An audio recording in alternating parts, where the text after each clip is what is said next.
Hello दोस्तों, welcome and welcome back to my YouTube channel. दोस्तों, जो अपन ने आईबीएस की सीरीज़ स्टार्ट की थी, जिसमें अपन ने कहा था कि केस स्टडी जो जितने भी 15 केस स्टडी है, उन 15 केस स्टडी को जो है हम लोग जो डिस्कस करने वाले हैं। और इसकी सीरीज़ जो है हमने बना रखी है। आप जो है पहली केस स्टडी को आप चेक कर सकते हैं किस तरह से अटेम्प्ट करना है और किस तरह से नहीं करना। तो दोस्तों, आप जो है इस सीरीज में कंटिन्यू बने रहिएगा ताकि आपको पता चले कि किस तरह से केस स्टडी को जो अटेम्प्ट करना है, क्योंकि ज़रूरी है कि अपने को 4 घंटे के अंदर जो है 4 केस स्टडी को टाइमली सोल्व करना रहना चाहिए। अदरवाइज़ जो है 4 घंटे भी अपने पास में कम रह जाते हैं। 25 नंबर्स की एक केस स्टडी आएगी और उन केस स्टडी को 1 घंटे के अंदर एक केस स्टडी को सोल्व करना ज़रूरी होता है। अदरवाइज़ जो अलग दूसरी जो केस स्टडी है उनको सोल्व नहीं कर पाते हैं। तो दोस्तों, इसको करने के लिए जो तरीका यही है कि आप इन केस स्टडी को 1-2 बार रिवीजन करेंगे तो आपके माइंड में बैठ जाएगा कि ये केस स्टडी इस तरह से आती है। तो चलिए चलते हैं दोस्तों, केस स्टडी को अपन सोल्व करते हैं। तो दोस्तों, मैं आपको बता दूं कि केस स्टडी को पहले पढ़ने की कोई ज़रूरत नहीं है। आपको नॉर्मली इसकी एक बार अपनी नज़रों से एक बार निकालना रहता है। आप जैसे इसको इस तरह से आप रीड कर सकते हैं, आपके सामने धीरे धीरे पता चल जाएगा क्या क्या क्वेश्चन दे रखा है। इनको पढ़ने की ज़रूरत नहीं रहती। अगर आप पढ़ोगे तो टाइम आपका ज़्यादा स्पेंड होता है। तो आप इसको नॉर्मली एक बार क्वेश्चंस पे ही चलते हैं। अगर आपको एमसीक्यू आ रहे हैं तो आप एमसीक्यू को चेक कर सकते हैं। जैसे पहला जो है एमसीक्यू है वो ये है, from the descriptions given in this case study relating to the financial board by individual from their own resources and whose belief in the promoting affordable education to all in their country and also improving its standard is aligned with mission of founders. Which type of financing for a startup is being referred to? तो ये जो है capital market से related questions है। इसको अपन check करेंगे तो अपने पास में पता चल जाएगा कि कौन सा क्वेश्चन जो इसका आंसर आने वाला है। तो ये पूछ रहा है, आपने क्वेश्चन को अच्छे से पढ़ लिया होगा तो इसके आंसर जो होगा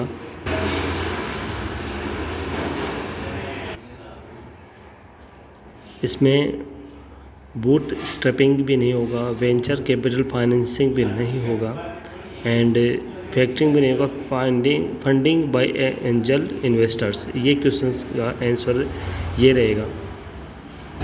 हम नेक्स्ट क्वेश्चन पे चलते हैं। The founder of the grow fine believe that some benefits are available to startup considering the description providing in case study which of the following statement is in accordance with the provisions of income tax law.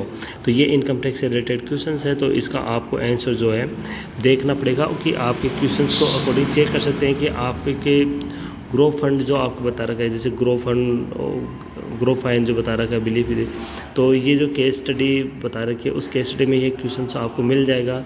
जैसे आपको पता चले तो ये बताएं आपको, तो ये जो है आप यहाँ से फाइंड कर सकते हैं। जैसे यहाँ पर आपको देखना पड़ेगा कि ये वाला जो पेरा है वो अपना है ईसोप, इनसे रिलेटेड ही है, तो इसमें तो मिलेगा नहीं। अपन चेक कर सकते हैं, इसमें मिलेगा नहीं। नेक्स्ट में चले हैं।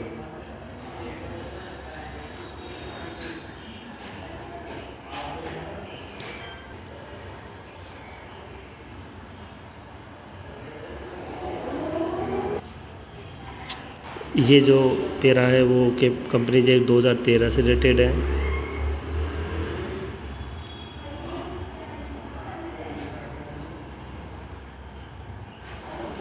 जो क्वेश्चन अपन ने देखा था थोड़ी देर पहले ग्रो फाइन वाला, तो इसमें जो इन्हें बता रखा है वो फर्स्ट वाला क्वेश्चन था, वो इस यहाँ से देख सकते हैं अपन को फाउंडर वाला जो अपन ने देखा था वो इसमें मिल जाता है। आप इसमें सर्च कर सकते हैं। ये रहा अपने टैक्सेशन से रिलेटेड वाला, जो इनकम टैक्स से रिलेटेड वाला जो क्वेश्चन है वो इसमें अपन देख सकते हैं। और यहाँ से देखने के बाद में आप जो है इसको सोल्व कर सकते हैं। आपकी मॉड्यूल जो दे रखी है उसमें जाकर के चेक कर सकते हैं। तो इसका आंसर जो होगा वो ये होगा अपने पास में कि company is eligible to deduction 75%। No, company is eligible deduction at that 100% of the profit from the eligible business. ये आपका आंसर होने वाला है दोस्तों। तो चलिए चलते हैं नेक्स्ट क्वेश्चन पे। As regard doubt of Mr. X regarding the withholding tax in relation to ESOP is concerned with which of the following statement is most appropriate। तो दोस्तों इसका जो आंसर होने वाला है वो अपने पास में होगा सी होगा इसका आंसर।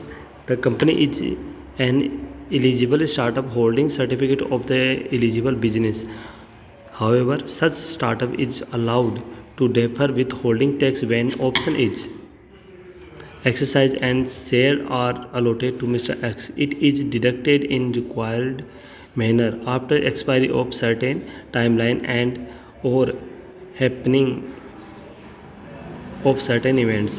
तो ये अपना पास में आंसर हो जाएगा।